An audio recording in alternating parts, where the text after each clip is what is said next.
Okay guys, this is going to be the follow-up full review of the DuraCoat DuraBlue product, and I want to start this off by giving thanks to Mike Lauer. I hope I'm saying that right. I think he's the proprietor of DuraBlue products, or DuraCoat products I should say. He's been very helpful in this, and an awesome guy, and the product is great, so I'll get into that when I get into the review, but I just want to say thanks to him. The other person I want to thank is David Tillander for another set of awesome grips. He made these, must have copied them off VZ's, because the impression on the back side of the grip, the VZ logo's on it, so very cool.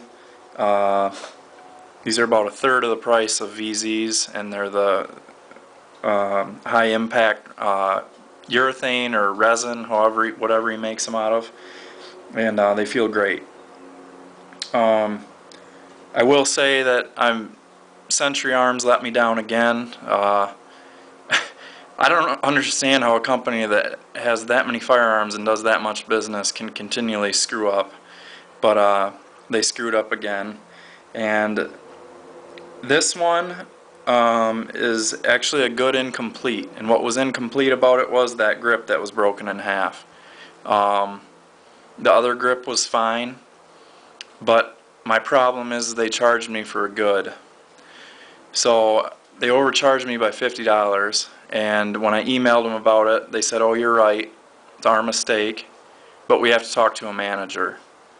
And instead of just refunding me my $50, I had to turn it into my credit card that I used to place the order with, and Century's just ridiculous. Like, it should have been that cut and dry. "Oh, you're right, we sent you the wrong product, here's $50, we'll credit it back by the end of the business day."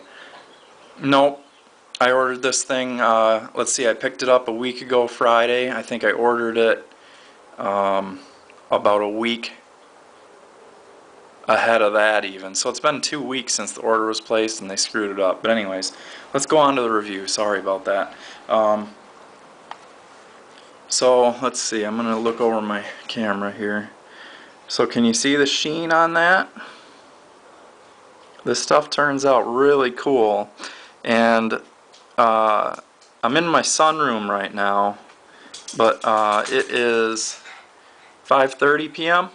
and the sun is starting to go down because there's some storms rolling in. So the lighting in here, I don't have any lamps on or anything, I'm just relying on light that's coming through the windows behind me. Up here in daylight, this looks like a real dark midnight navy blue. When you get out in the sun, it kind of takes on like a battleship gray look. And when you're down in fluorescent lighting like my basement has, or down in a windowless room, it looks pitch black. So somehow they made this thing where it's able to change colors, and it's kind of a cool look to it. I had no idea it was going to end up looking like this, so this was a complete roll of the dice. Mike hooked me up on a good deal to give this stuff a try and do a video review, and that's what I'm doing for you guys. So on to the product.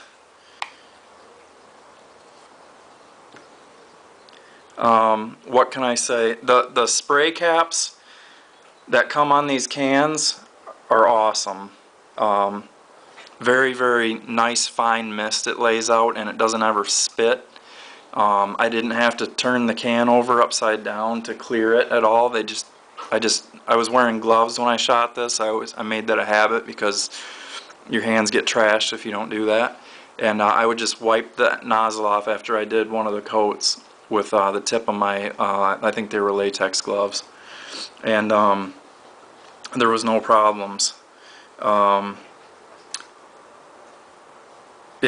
The final coat, I'm going to try getting this close, and I don't know if this is going to show up, but it does have like a slight orange peel look to it, and you could probably wet sand this. But that's that light spot that I was concerned about, and it's very faintly visible. I mean, you wouldn't be able to see it unless I told you about it. And now My hand just left.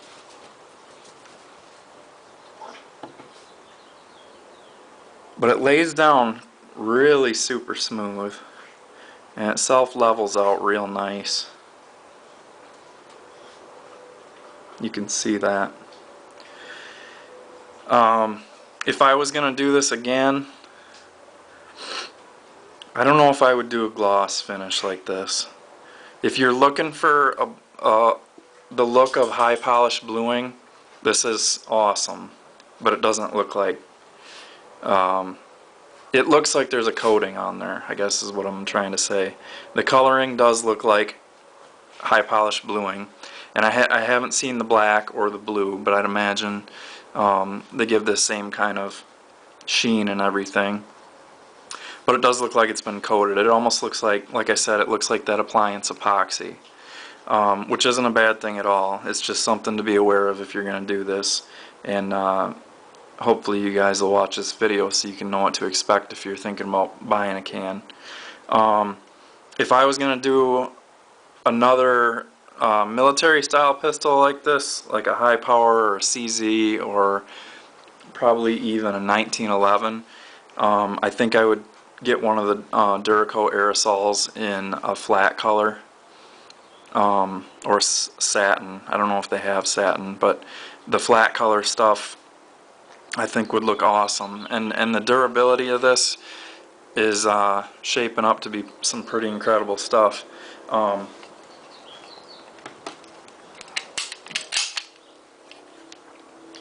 don't know if you'll be able to see inside there, but look at, it's awesome.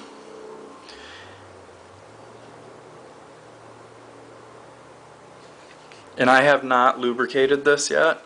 I put it back together dry, and it feels much slicker riding on the frame rails already. So I can't wait to actually grease it and see how it operates. I think it's going to be pretty darn incredible. And then it'll be interesting to see how it holds up to holsters. I practiced this thing in a holster. I just put it in to see, just dropped it in, took it out like 2 or 3 times, and it was just a nylon holster with like a little bit of a fleece felt type liner in it, and it obviously didn't do anything to it. A Kydex holster, I don't have one for a high power, but I do plan on getting a leather one for it. So once I get a leather high power holster, I will update with another video to see how it's holding up to that stuff. When I did the reassembly of the pistol, this stuff did not clog any of the holes, the pinholes. This pinhole, the one on the frame that is right up here that holds in the sear, none of that stuff was blocked.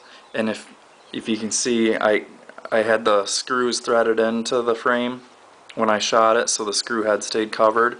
And when I put the grips back in, this one, I hope that shows up, you can see a little bit faintly it came off, but I didn't prep these screw heads. I think I might have just touched them with a little bit of a Scotch-Brite pad or something like that. I didn't like sand down in the groove or anything like that, so that it might have been just a prep problem there. But I mean, that's nothing. This one's flawless. And that's shine that you're seeing there. That's not exposed metal. Let me show you those light spots. I don't know if they're going to show up.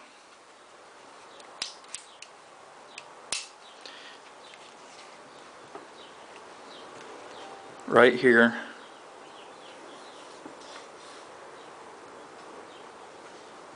And right here.